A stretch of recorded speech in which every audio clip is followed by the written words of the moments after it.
네, 이 위장 폐렴 사례 보시면요, 이 사례가 갖는 의미가 무엇이냐면 종전에는 그러니까 부당해고를 이제 그 주장했고 여기에 대해서 구제해 주면은 임금하고 그 이자를 이제 사용자로 하여금 지급하라 근로자에게 이것을 끝났어요. 그리고 그 이유가 뭐 이자까지 받으면 이 부당 해고로 인한 어떤 정신적 충격, 피해 이런 것들 전부 다 위자되는 거 아니냐, 돈으로 다 이제 커버돼서 위자되는 거 아니냐 이렇게 보는 게 대법원 판결의 입장이었거든요. 그러다가 이런 위장 폐업 사례를 보면서 아 이게 단순하게 부당해고로 인정해가지고 임금에다가 미지급 임금에다가 이자만 지급하는 것으로서는 이 근로자들이 입은 상처 이런 것들 치유하기 어렵겠구나라고 해가지고 이때부터는 미지급 임금뿐만 아니라 불법 행위에 기한 손해배상 청구까지도 인정해 줍니다. 이런 위자료 청구까지도 받아들여 주어서 위자료 지급하라 이런 판결까지 내리게 되는 것이고요. 그러한 판결의 거의 첫 번째 사례가 바로 이때 위장 폐업 사례가 되겠습니다.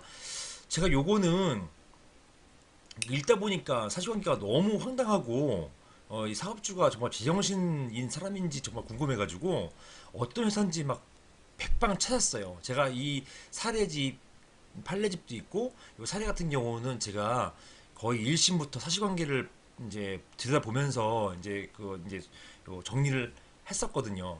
그리고 사례집도 마찬가지고 사실관계 정리하고 하는데 그래서 웬만하면 이제 이런 어떤 그 이름은 알아요. 어떤 회사인지 1심 판결문부터 받고 있기 때문에. 근데 문제는 이게 이제 형사 문제가 관련된 것은 그 명칭을 다 지워버립니다. 법원에서. 그래서 제가 백방 이 어떤 회사인지 부산에 있는 어떤 회사인지 제가 찾으려고 했는데 못 찾았어요. 굉장히 막 보면은 분노를 느끼기도 하고 그렇습니다. 자, 너무하다 싶어요. 사업주가 이렇게 황당한 이제 황당하게도 근로자들을 이렇게 억압하고 핍박할 수 있는가 이런 생각이 들기도 합니다. 자, 피고가 1976년경에 철제 펜스 제작 그 다음에 설치업을 영위해 오다가 법인화해서 A 주식회사 설립하고 이를 운영해 왔습니다. 자, 원고들은 그 이런 회사의 사무직 근로자들로서 근무하고 있다가 2003년경에 부산 지역 일반 노조에 가입해서 자, 노조의 조합원이 됐습니다. 노조위원장 갑은 임금 조건 개선 등 5차례 교섭을 요구했고요. 피고는 주식회사 대표이사를 인적 동서로 교체를 합니다. 자, 노조는요, 피고에게 단축 교섭에 대한 성의가 없다고 판단하고 다른 조합원들과 함께 2003년도 5월 23일부터 5월 29일까지 얼마 한 6일 정도예요. 점심시간을 이용해서 주식회사 건물 앞에 대로변에서 사장 피고는 체불임금을 지급하고 단식에서 평실하게 임하라. 그 다음에 노동임금 갈취하는 악덕기업주 피고사장은 각성하라 등의 내용이 기재된 현수막과 피켓을 들고 확성기를 사용해서 이러한 내용을 반복해서 구호를 외치고 현수막과 피켓을 행인들이 볼 수 있도록 든 채로 회사 정문을 출발해서 구호를 외치면서 부산광역시청을 거쳐서 회사로 돌아오는 등으로 거리 행진을 하기도 했습니다. 그리고 이러한 노조쟁의에 돌입하였죠. 한편 노조는 이러한 쟁의 기간 중에 대표이사인 B, 동서잖아요. 동서와 단협 체계를 위한 교섭을 했는데 자, 그 교섭 당시 기본급과 수당을 비롯한 대부분의 근로조건에 대해서 합의가 이루어졌어요. 그때까지 합의된 사항에 대해서 B가 서명하였고 다만 영업사원 2명의 급여가 문제되어서 이를 조정하던 중에 갑자기 형이 교통사고를 당했다는 연락을 받고 이게 사실인지 모르겠습니다. 이런 핑계인지 모르겠고요. 아무튼 B가 급히 가는 바람에 단체 협약 사인이 안 됐어요. 완전하게 마무리되지는 못했습니다. 그런데 피고는 노동조합과 B 사이에 합의된 위와 같은 단체 협약안 조인을 거부했습니다. 원래 사장이고요. 따라서 이 피고가 B가 전화해가지고 일단 그 단협 체결장을 빠져나올 것을 종용했다는 그런 의심이 강해요. 여기에 노동조합이 다시 시한부 파업에 돌입했습니다. 그러자 A는 나쁜 사람이에요. A는 바로 당일 직장 폐쇄하고 이를 공고했습니다. 부산지방노동청에 신고했습니다. 원고들은요 A 주식회사의 직장 폐쇄 이후 4차례에 걸쳐서 업무에 복귀할 의사로 직장 폐쇄 철회를 요청했지만 오히려 피고가 거절했습니다. 이게 나중에 이제 보시겠지만 이거 직장 폐쇄 정당성 없어집니다. 왜냐 그 노조가 또는 근로자들이 이제 직장 그 쟁행위를 풀고 업무에 복귀하자고 하는 의사 표시가 이제 전달되면은 직장 폐쇄 정당성 이 이제 정당성 요건이 탈락되기 때문에 이제 이런 어떤 직장 폐쇄의 정당성 요건이 탈락되기 때문에 따라서 더 이상 직장 폐쇄하면 안 돼요. 이게 대항성, 방위성이 이제 이런 요건이 나중에 배울 것입니다. 이런 대항성, 방위성 탈락으로 인해서 직장 폐쇄 정당성이 사라지기 때문에 따라서 이제 업무에 복귀하겠다고 근로자들이 의사 표시하면 그 복귀 의사에 따라 가지고 회사를 개방해야 됩니다. 직장 폐쇄를 풀어야 돼요. 근데 그것을 거절했단 말입니다. 원고들은 피고를 임금체불로 근로기준법 위반으로 고소하고 피고와 주식회 상대로 해가지고 체불임금 지급을 구하는 소를 제기했고요. 자, 피고가 형사처벌 받았습니다. 검사가 보니까 괘씸한 거예요. 그래서 형사처벌까지 합니다. 문제는 이런 사람 구속시키지 않고 다 벌금으로 해결한다는 게 문제죠. 이런 사람들은 그냥 돈 내고 말지 뭐 이렇게 해버린단 말입니다. 피고는 이후에 이종천하민 씨에게 주식회사를 임대하고요. A 주식회사의 소위 공장, 기계, 자재 일체를 매도하는 것처럼 허위의 부동산 임대차 계약서를 체결하고 그 다음에 이런 매매 계약서 작성한 다음에 A 주식회사에 대해서 폐업 신고합니다. 이게 위장 폐업이에요. 그리고 원고를 비롯한 전 직원을 퇴직 처리합니다. 위장 폐업했기 때문에 나가라는 것이죠. 따라서 이런 폐업 신고, 이런 폐업 신고는 위장 폐업으로서 무효이고요. 이런 경우에는 이 사람들에 대한 해고가 되는 것이죠. 이런 해고는 부당해고 되는 것이기 때문에 원직 복직을 명할 수가 있게 되는 것입니다.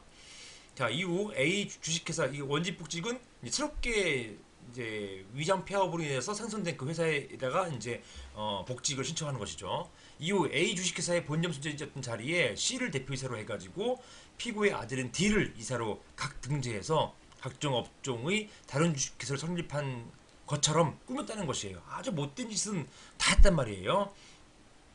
자, 이런 전반적인 업무를 여전히 그 A가 관장하고 있었습니다. 자, 원고는 피고 상대로 해가지고 임금 상당의 손해배상 청구를 합니다. 이 피고는 누구냐? 여기에 위장 폐업돼가지고 바뀐 회사를 말하는 것이에요. 종전에 A 주식회사 폐업했기 때문에 아무 의미가 없습니다. 자, A 회사가 지금 다른 회사로 넘어갔잖아요. 이 넘어간 회사를 상대로 해가지고 임금 상당한 손해배상 청구하는 것이고요. 위자료까지 청구합니다. 1심은요, 그 기각했고요. 2심도 기각했지만 대법원에서 파기 환송됩니다. 위자료 청구. 자, 하기금 인정되었고요. 그 위자료 청구를 인정해 줬고요. 1심에서는요, 기각할 때 약간 좀 1심도 황당했어요. 자, 이 임금 청구하는데 이거는 이미 폐업한 A 회사에 청구해야 된다라는 취지로 기각했거든요.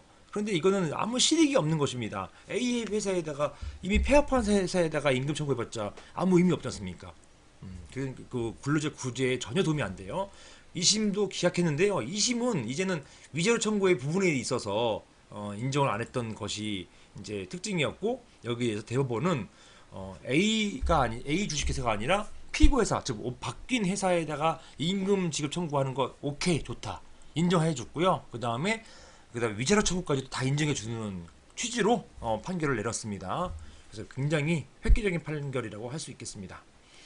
자, 위장 폐업에 대한 부당해고는요, 근로자에 대한 관계에서 불법 행위를 구성합니다. 따라서 근로자들로서는 위장 폐업에 의한 부당해고가 무효임을 이유로 해서 그 회사 내지는 그와 실질적으로 동일성을 유지하고 있는 신설회사에 대해서 신설회사 요거 동그라미 요게 피고예요. 여기에 대해서 계속 근로했을 경우 그 반대급부로 받을 수 있는 임금의 지급을 구할 수 있으면 물론이고 요게 이제 1심의 판단을 이제 뒤집는 겁니다. 아울러 위장 폐업에 의한 부당해고와 불법행위에 해당함을 이유로 해서 손해배상 구할 수 있으며 요것이 이제 2심 판결에 대한 이제 반박 2심 판결을 뒤집는 장면이에요.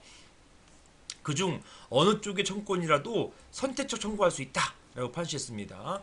청구하는 금액에 따라 가지고 많은 쪽 청구하면 된다는 얘기예요. 따라서 근로자는 선택 청구 가능하다 이렇게 보았던 것입니다. 여기에 대해서는 추후에 상세히 다시 살펴볼 것입니다. 자, 다음 금품정산인데요. 자, 금기법 36조에 규정되어 있습니다. 사용자는 근로자가 사망 또는 퇴직한 경우에 그 지급 사유가 발생한 때로부터 2주 14일 이내에 임금 보상금 일체의 금품을 지급해야 된다. 여기 일체의 금품 안에 퇴직금도 포함되어 있죠, 그죠? 자, 이게 문제되는 거는요, 시효예요, 시효. 자, 임금이나 퇴직금 등의 시효는 얼마입니까? 3년이에요. 금기법에 규정되어 있는 시효는 3년이에요. 3년. 이 3년 시효의 기산점, 최초 기산점이요. 이렇게 사망 또는 퇴직한 요 시점인지 아니면 금품천사안에 따라 가지고 14일 이내이기 때문에 14일 지난 그 시점부터 3년의 기간이 도과되는 것인지 요게 이제 문제됐었습니다. 대상은요. 지급 의무가 있는 일체의 금품이다. 따라서 뭐 임금이나 재해보상금뿐만 아니라 사용자 관리고 있던 저축금, 귀향여비, 해고 예고 수당 등등 모두 포함한다는 것입니다. 요건은 근로자 사망 또는 퇴직을 말하는 것이고 지급세 발생할 때, 즉 근로자의 요구는 불필요합니다. 근로자가 설사 요구하지 않았다 하더라도 지급 사유가 발생한 때로부터 14일 이내에 반드시 금품청산해 주어야 한다는 것입니다. 만약에 그 위반했을 경우에는요 형사처벌도 당하고 이 특별이자도 붙습니다. 20% 연 20%의 특별이자 아주 고율의 특별 지연이자까지 붙습니다. 자, 금품청산의 시기는요 원칙적으로 지급사의 발생일로부터 14일 이내입니다. 자, 사직서가 수리된 날 또 그 수리되지 않았으면 사직서 제출한 날로부터 30일이 경과된 날 이렇게 또 볼 수 있습니다. 자, 그 다음에 그 예외적으로 특별한 사정이 있는 경우, 즉 당사자 간의 합의로 기일 연장은 가능합니다. 특별한 사정이란 천재지변이나 그 밖에 준하는 부득이한 사정 또는 사용자가 성의와 전력을 다해 노력했음에도 불구하고 체불을 막을 수 없었던 사정, 그리고 사업 부진에 따른 자금 압, 자 이런 사정을 말하는 것이고요. 내가 지금 사업이 너무 안 좋아서 14일 이내에 못 주니까 조금만 더 연장해 주라 이렇게 해가지고 서로 합의할 수 있다는 얘기예요. 하지만 단순한 사업 부진에 따른 자금 압박은 특별한 사정 아님. 여기 판례 태도가 되겠습니다. 자, 퇴직금 소멸시효 3년이에요. 요것이 3년 진행할 때 14일 이내 요것이 요 금품청산 기간이 퇴직금 소멸시효의 법률상 장애 사유에 해당되는지 여부 이렇게 표현하고 있어요. 판례가. 즉 퇴직금 소멸시효가 원래는 퇴직 시부터 발생하는데 이 금품청산 때문에 퇴직금 소멸시효가 14일 동안 행사할 수 없어가지고 연장되는 효과를 가지는 것인지, 즉 장애 사유가 되어가지고 14일이 지난 그 시점부터 퇴직금 소멸시효가 진행되는 것인지 여부가 문제된다. 여기에 대한 판례가 있었습니다. 이게 롯데 칠성음료 사례인데요. 원고는 피고회사에서 근무에다가 퇴직한 자였습니다. 자, 원고는 퇴사 이후에 회사를 상대로 퇴직금 지급 청구한 바 없었다가 퇴사 후 3년이 14일 지난 게 아주 공교롭게도 퇴직한 뒤 3년이 지났고 거기다가 더해서 14일이 지났어요. 요때 피고 상대로 해가지고 퇴직금 지급 소송을 제기했습니다. 자, 동소송에서 피고회사는 이미 퇴직금 소멸시효가 3년이잖아요. 3년 완성되었기 때문에 퇴직금 청구권 소멸되었으므로 원고에 대한 퇴직금 지급 의무가 없다고 항변하였고요. 여기에 대해서 그 원심은 원고가 아니다. 여전히 14일이라는 기간이 있기 때문에 14일 이후부터 계산한 걸로 따지면은 이거는 14일 이내 기간 14일 기간 요거 따지면은 요때는 이미 기간에 그 14일 기간 중에 포함 14일부터 따졌을 경우에는 3년이 아직 안 됐다 이렇게 보고서 원고 승소 판결을 내렸습니다. 여기에 대해서 대법원은 파기환송합니다. 자, 퇴직금 소멸시효를 금품청산 시기인 14일 이후부터 계산하면 아직 3년 소멸시효 완성이 되지 않았고 금품청산 시기를 고려하지 않고 퇴직 시부터 계산하면 소멸시효가 완성되었을 경우에 대해서 판례는 이것이죠. 핵심이 14일 이후부터 계산하면 아직 3년 소멸시효 완성되지 않은 것. 자, 요거. 하지만 퇴직 시부터 따지면 3년 지났을 경우. 그러니까 딱 14일 그 사이에 소재기한 경우를 말하는 것이에요. 판례는요. 금품청산 제도는 이를 불이행하는 경우 형사상 지재를 감으로써 근로자를 보호하고자 하는 것이지 사용자에게 위 기간 동안 임금이나 퇴직금 지급 의무 이행을 유예해 준 것이라고 볼 수 없기 때문에 이것을 가리켜서 퇴직금 청구권 행사에 대한 법률상 장애라 할 수 없고, 따라서 퇴직금 청구권은 퇴직한 날로부터 이를 행사할 수 있다. 따라서 이때부터 소멸시효 진행된다. 이렇게 보았던 것입니다. 자, 이것을 여러분께서 이해하셔야 돼요. 보시는 것처럼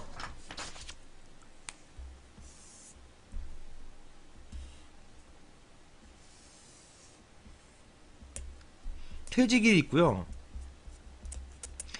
퇴직일로부터 3년 시점이 이제 보통 소멸시효 완성인데, 퇴직일로부터 14일 기간이 또 있어요. 14일 기간. 여기부터 따지면은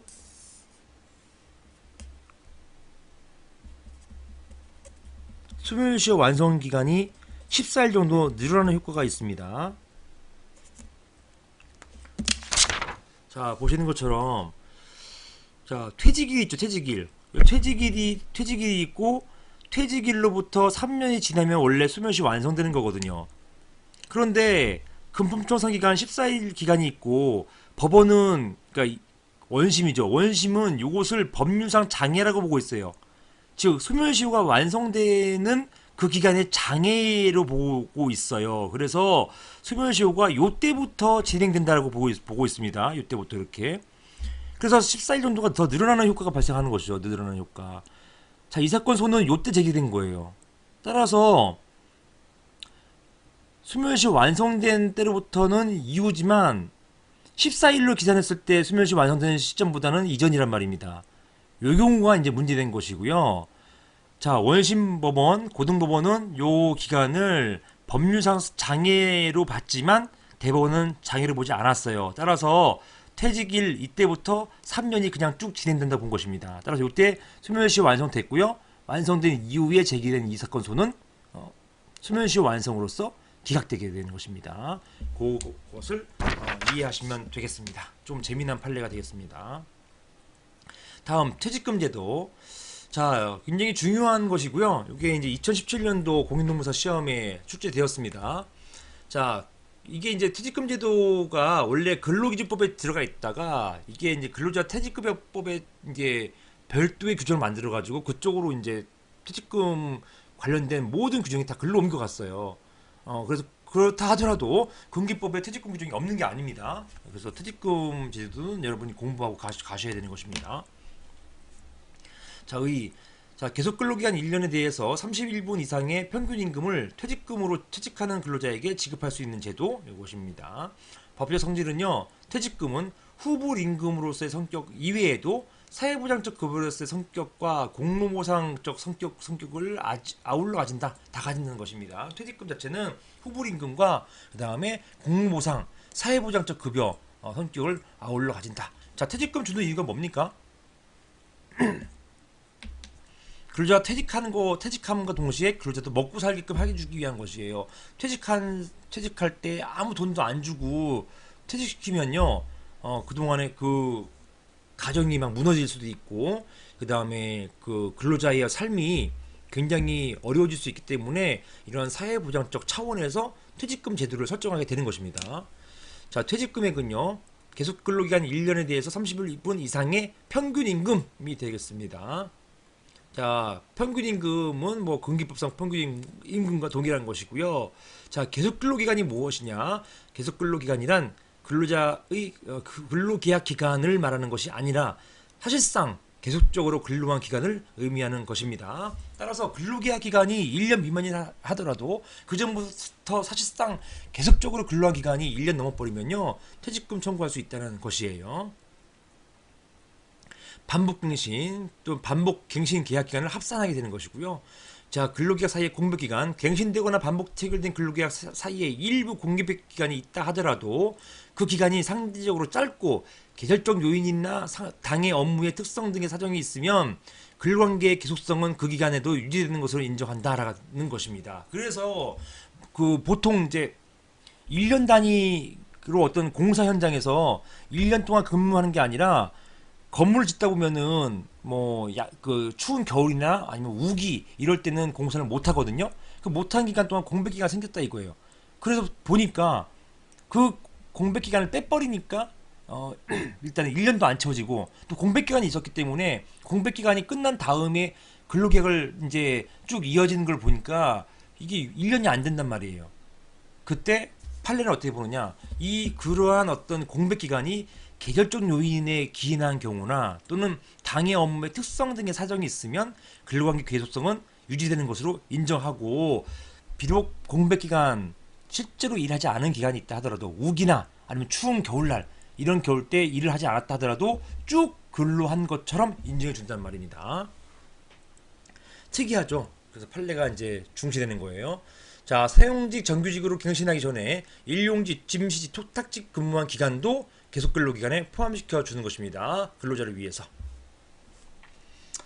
자, 그런데요. 자, 휴직기간 또는 유학, 연수기간 등 실제로 출근 근로하지 않거나 임금이 지급되지 않는 기간을 어떻게 볼 것이냐. 여기에 대해서 계속 근로기간은 실제로 출근 근로 제공한 기간 또는 임금 지급받는 기간만을 의미하는 것이 아니라 근로계약 관계가 중단 없이 존속되는 기간을 모두 의미하는 것이기 때문에, 따라서 계속 근로 기간에 포함되게 되는 것입니다. 판례는 휴직하지 않은 채 유약한 기간, 형사 사건으로 구속 기소되어서 직위 해제되었던 기간은 계속 근로 기간에 포함시킵니다. 자, 다만 군복무로 의한 휴직기간, 이건 너무 장기잖아요. 요 기간은 포함시키지 않는 것입니다. 어차피 군복무 할 때는 군 복무하면서 급여 받고 했기 때문에 이런 기간은 이제 포함시키지 않는다, 이렇게 보겠습니다. 자, 그 다음에 기업의 합병 양도. 이게 옛날에는 여러분들 생소하실지 모르겠지만 입사했다가 중간에 군복무 갔다가 군복무 가면은 퇴직 못 시켰어요. 옛날에는 군사 정권이 강했고 군인에 대한 예우가 굉장히 높았기 때문에 군복무 할 때는 휴직 처리해야 되는 것이지 사직하고 가라 이렇게 못합니다. 그래서 이제 지금 예전이 이제 군인들 군복무 하시는 분들한테 더 유리했던 기간이죠. 유리했었죠. 그래서 군복무 간다 하더라도 다시 직장으로 돌아올 수 있었기 때문에 그 점은 좀 유리했던 것 같습니다. 자, 기업의 합병양도. 기업의 합병이나 양도 등으로 근로계약 관계가 다른 기업에 포괄적 승계된 경우에 그 승계 이전의 근속기간 계속 근로기간에 포함시켜 주는 것입니다. 자, 퇴직금의 중간정산. 자, 보시는 것처럼 의의 및 요건. 사용자는 주택구입 등 시행령으로 정하는 일정한 사유를 정해놓고 있어요. 그리고 이런 경우에 근로자가 요구하는 경우, 또 근로자가 요구해야 됩니다. 또 근로자가 퇴직하기 전에 근로자의 계속 근로기간에 대한 퇴직금을 미리 정산하여서 지급해 줄 수 있게 되는 것입니다. 이 경우에 미리 정산해서 지급한 후 퇴직금 산정을 위한 계속 근로기간은 정산 시점부터 새롭게 계산한다. 갱신되는 것이에요. 자, 이 퇴직금을 중간 정산해 주는 거는 여기 나오는 이런 특별한 어떤 일정 부분 사유가 있어야 되는 것이고요. 근로자 요구가 있어야 되는 것이고, 이런 요건 하에서만 인정한다는 얘기예요. 그 이외에는요, 퇴직금 중간 정산 인정하지 않습니다. 효과는요. 자, 원래 이렇게 퇴직금 중간 정산하지 못하도록 만들어 놨다는 것이에요. 이것이 퇴직금 급여 중간 정산.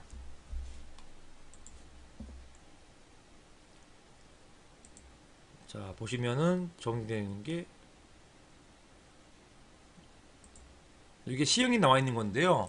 자, 퇴직금 중간정산 사유로 법정화되어 있는 게 어떤 게 있느냐. 자, 무주택자인 경우 근로자가 본인이 주택 구입하는 경우, 그 다음에 자, 민법 303조에 따른 전세금 또는 보증금 부담하는 경우, 이런 경우, 그 다음에 6개월 이상 요양을 필요로 하는 경우, 그 다음에 하여튼 이런 근로자 본인이나 배우자 등의 부양이 필요해서 급전이 필요할 경우, 돈이 필요한 경우를 말하는 것이에요.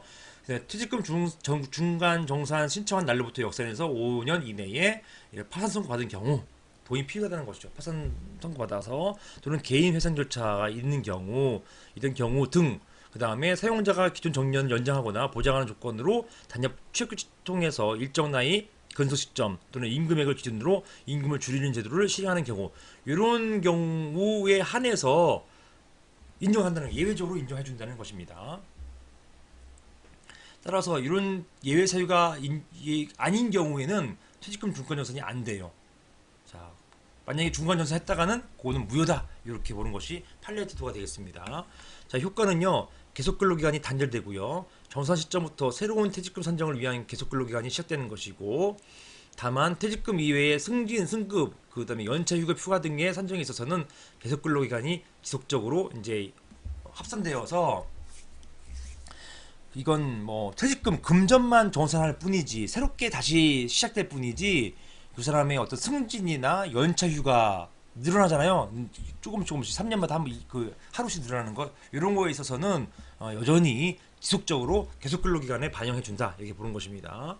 자, 요건을 갖추지 못한 중간전산, 이런 요건 갖추지 못한 경우에는 그 후 퇴직금 산정을 위한 계속 근로기간이 정산 시점이 아니라 최초의 입사 시점부터 계산하는 것입니다. 이 경우 이미 지급한 퇴직금은 부당이득으로서 사용자가 그 반환을 청구할 수 있는 것이고요. 이때 상기가 이루어질 수 있습니다. 자, 이게 퇴직금 중간정산이라는 것이고요. 자, 이게 중간정산은 기본적으로 근로자가 돈이 급전이 필요할 때 써먹는 거예요. 때로는 일정 부분은 근로자를 위한 부분이 있습니다. 근데 문제는 이런 중간정산을 너무 쉽게 인정해 주면은 퇴직금 본래 취지, 즉 근로자의 어떤 사회보장적 어떤 배려 차원에서 지급하는 그런 어떤 지급한다는 그러한 규정의 목적이 상실될 수 있기 때문에, 그 취지가 몰각될 수 있기 때문에, 따라서 함부로 인정해 주지는 않는 것입니다. 자, 그다음에 퇴직금 분할 지급. 자, 이것도 마찬가지예요.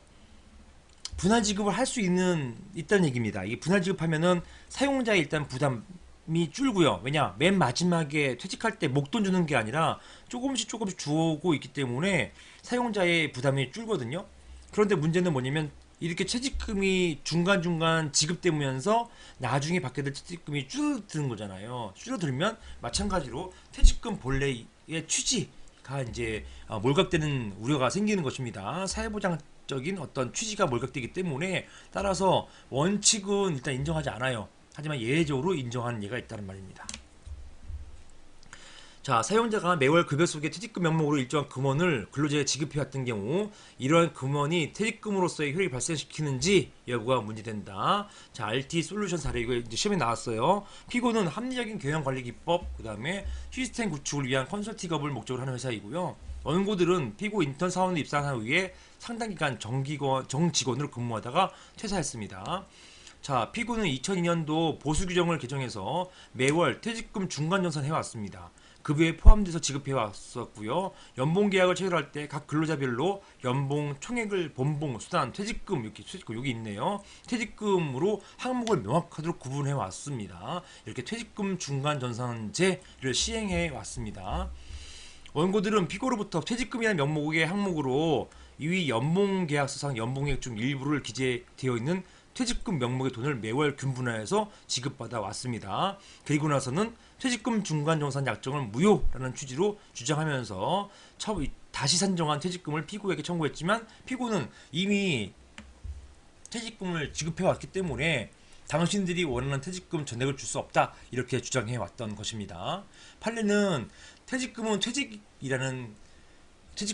퇴직이라는 근로관계 종류를 요건으로 하여서 비로소 발생하기 때문에, 매월 급여 속에 퇴직금 명목으로 일정 금원을 지급했다 하더라도 그것은 퇴직금으로서의 효력이 없다, 이렇게 무효이다, 이렇게 봤던 것입니다. 그 이유는 무엇이다? 퇴직금은 퇴직이라는 것을 요건으로 발생하는 것인데, 어떻게 퇴직하기도 전에 이런 퇴직금 명목의 금원이 지급됐더라는 것이냐 라는 것이에요. 따라서 그것은 퇴직금 지급으로서의 효력은 없다, 이렇게 보았던 것입니다. 검토. 근로자는 별도로 퇴직금 청구 가능하다.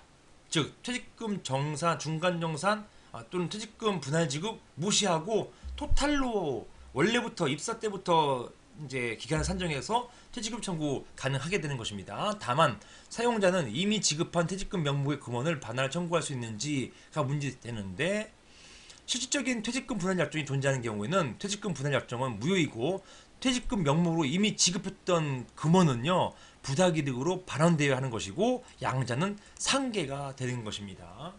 그것이 바로 6번 항목 논의예요. 여러분이 퇴직금 분할 지급 이제 나왔지만은 쓸 때는요 요 쟁점을 쓰시고 바로 6번으로 내려오시는 겁니다. 부당이득 반환 채권과 채권자의 퇴직금 채권의 상계 가부 결론은 상계 가능하다고 보고 있습니다. 판례가. 자 문제점 근로자가 퇴직하는 경우에 사용자가 갖는 부당이득 반환 채권을 제동 채권으로 해서 근로자의 퇴직금과 상계할 수 있는지 여부 이것이 문제된다는 것입니다.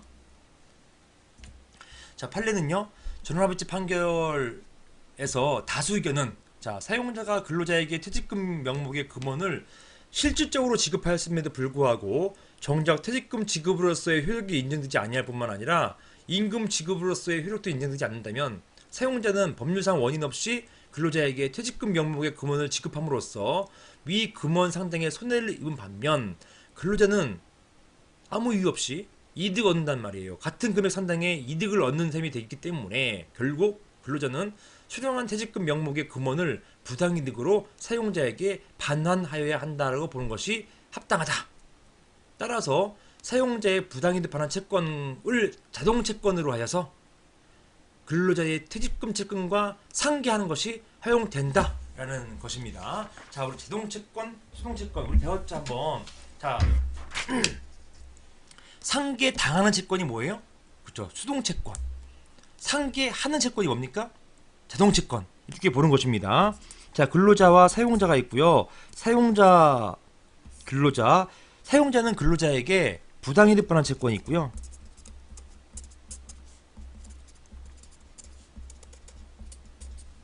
근로자는 사용자에게 퇴직금 채권이 있습니다. 퇴직금 채권. 자, 이렇게 보시면 이곳이죠. 자, 근로자가 사용자에게 퇴직금 청구를 합니다. 채권을 주장하자 사용자는 부당이득 채권을 인정받아서 어떻게 합니까? 퇴직금 채권을 부당이득 반환 채권이 어떻게 해요? 상계하는 것입니다. 상계하잖아요. 그래서 퇴직금 청구권은 상계당하잖아요. 즉 퇴직금 채권은 수동 채권이요. 부당이득 반환 채권은 자동 채권이 되는 것입니다. 상계하는 채권, 상계당하는 채권. 그리고 따라서 부당이득 청구권을 자동 채권으로 부당이득 반환 채권을 자동 채권으로 해서 상계 허용한다. 이렇게 보는 것입니다. 판례 반대 의견 한번 보시면 되겠습니다. 이건 반대 의견은 뭐 요게 이제 반대 의견 이런 게 있었다 한번 보시면 되겠습니다. 상계 불허한다는 것이에요. 상계 불허하고 퇴직금 채권을 조금 줬던 거는 뭐냐? 요거는 그냥 임금이라 보는 거예요. 임금. 옛날에 이렇게 보는 판례도 있었습니다. 그러면 사용자는 되게 황당했던 것이죠. 검토 근로자가 이미 퇴직해서 경제생활에 직접적 기반을 이루는 임금을 지급받는 근로계획 관계에 있지 않고 이와 같은 상기에 의해서 근로자의 경제생활 안정을 해야 하는 결과를 초래하지 않는다고 볼 것이기 때문에 결론적으로 상계 허용함이 타당하다라는 것입니다. 그렇지 않으면 상계 불허하면은 근로자는 좀 과도한 이익을 얻는 게 아닌가 이런 생각을 이제 판례가 하고 있는 거예요.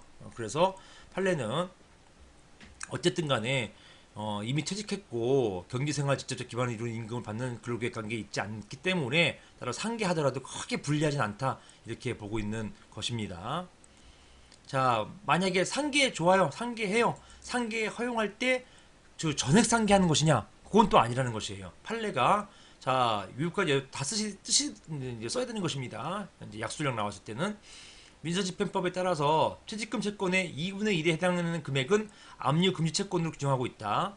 민법은 압류금지 채권에 대해서는 상계 못한다라고 되어 있어요. 그렇죠? 따라서 퇴직금 채권의 2분의 1을 초과하는 부분에 해당하는 금액에 대해서만 상계 허용되는 것이지 나머지 2분의 1 금액 압류 금지되는 2분의 1은 상계조차 못해요. 결론적으로 근로자는 그 이미 받은 기지급받은 분할 지급받은 그 돈의 2분의 1은 근로자 것이 되는 것입니다. 한편 판례는 퇴직급여법상으로 퇴직연금 채권은 전액 압류 금지된다. 이렇게 이건 상계도 안 되겠죠. 그러니까 퇴직연금 채권은 압류조차도 안 된다고 보고 있습니다. 이걸 따라서 이렇게 함으로써 가급적이면 사용자가 퇴직연금을 들도록 이렇게 유도하는 효과가 있습니다. 지금 상당수 기업체에서 퇴직연금을 들어요. 연금을 들어서 만약에 사용자가 퇴직금을 안 준다 하더라도 굳이 소송 제기할 필요 없어요. 그냥 그 연금을 받으면 되는 것입니다. 이렇게 요즘 최근에 많이 하고 있다. 이렇게 알고 계시면 되겠습니다. 자, 그 다음에 퇴직금 감액 규정의 효력. 보시는 것처럼, 자, 퇴직금 감액되는 경우가 있단 말이에요. 퇴직금을 이제 만약에 어떤 근로자가 비위를 저질러가지고 어떤 징계 받을 때 퇴직금을 감액시키겠다 이렇게 할 수 있단 말이에요. 자, 이런 퇴직금 감액 규정이 최저임금법 규정 및 후불임금 성격을 갖는 퇴직금 본질에 비추어서 무효인지 여부가 문제된다. 라는 것입니다. 퇴직금 감액 규정. 이게 한국수자원공사 사례인데요. 원고들은 피고공사에 근무하면서 직무상 뇌물수수 또는 배임수재의 죄를 저질렀습니다. 법원으로부터 징역형의 실형 또는 집행유예 선고받고요. 유죄 확정됐어요. 즉 이런 비위사실 저지른 게 사실로 밝혀진 것이죠. 그래서 이로 인해서 한국수자원공사로부터 파면 또는 해임당합니다. 이 공사의 퇴직금 규정에는요. 피고공사의 직원이 업무와 관련해서 금고 이상의 형을 받았거나 징계 처분에 의해서 파면되는 경우에는 그 퇴직금 급여액의 50%를 감하여 지급한다라고 해서 여기에 따라서 원고들에게 퇴직금의 50%를 감액해서 지급했습니다. 이러니까 원고들은 퇴직금은 사회보장적 기능도 있고 그 다음에 임금 후불 기능도 있는데 이런 임금 후불 기능을 임금 후불 기능 어떤 기능의 취지를 몰각해가지고 이렇게 50%씩 감액하는 거 이건 부당한 거 아니냐 이런 주장을 합니다. 원고들은 이러한 퇴직금 감액 규정이 헌법 및 근로기준법 현재 근로자 퇴직급여 보장법에 위반돼서 무효라고 주장합니다. 나아가서 후불 임금 성격 갖는 퇴직금의 본질에 비춰보더라도 부당하다. 따라서 퇴직금 전액이 지불되어야 한다고 주장했습니다. 여기에 대해서 법원은 다 모두 원고 기각, 원고 패 판결을 내립니다. 이유는요. 퇴직금은 후불 임금 성격 이외에도 이러한 사회보장적 급여로서의 성격과 공로보상 성격을 아울러 가지는 것인 점에 비추어서 자, 한국수자원공사의 퇴직금 감액 규정이 퇴직금의 본질에 어긋나는 것을 볼 수 없다라고 판시를 일단 했고요. 자, 나아가서 이렇게 봅니다. 퇴직금 급여법 8조 정하고있는 최저한도의 기준 아래로 퇴직금 감액하여 지급하는 것은 무효이지만 그 최저한도 기준을 상회하는 부분에 대한 퇴직금 감액 규정의 상당성은 그 취지 내용 등에 비추어서 자 고려해서 판단하게 되는 것이고 결국 자 다시 돌아와서 여기 보시는 것처럼 그 후불임금뿐만 아니라 사회보장적 그리고 공로보상 성격을 아울러 가지기 때문에 이러한 공로보상이나 사회보상 보장적 급여로서의 성격은 이거는 그 근로자가 어떤 중대한 비위를 저질러서 파면될 경우에 감액시킬 수 있는 여지가 있다라는 것이에요. 물론 후불임금은 건드리면 안 되죠. 기존의 어떤 근로한 거, 근로의 대가를 받는 부분은 건드리면 안 되는데 보시는 것처럼 사회보장급여나 공로보상의 성격은 이 부분은 건드릴 수 있다는 것이에요. 왜냐? 공로보상한 게 없기 때문에. 그 회사에 공로를 이제 제공한 게 아니라 오히려 피해를 입힌 거잖아요. 따라서 이런 부분들은 어떤 공제할 수 있다, 조금 감액할 수 있다 이렇게 보는 것이 판례의 태도가 되겠습니다. 다만 제한은 있죠. 뭡니까? 퇴직급여법에 따라 가지고 최저 한도의 기준 그 이상은 지켜주는 것이라고 하는 것이에요. 그 최저 한도 기준 이상만 된다면 그 이상 되는 한도에서는 퇴직금 감액 가능하다 이렇게 보는 것입니다. 여기까지 보겠습니다. 나머지 판례는 한번 여러분께서 쭉 읽어보시면 되겠습니다.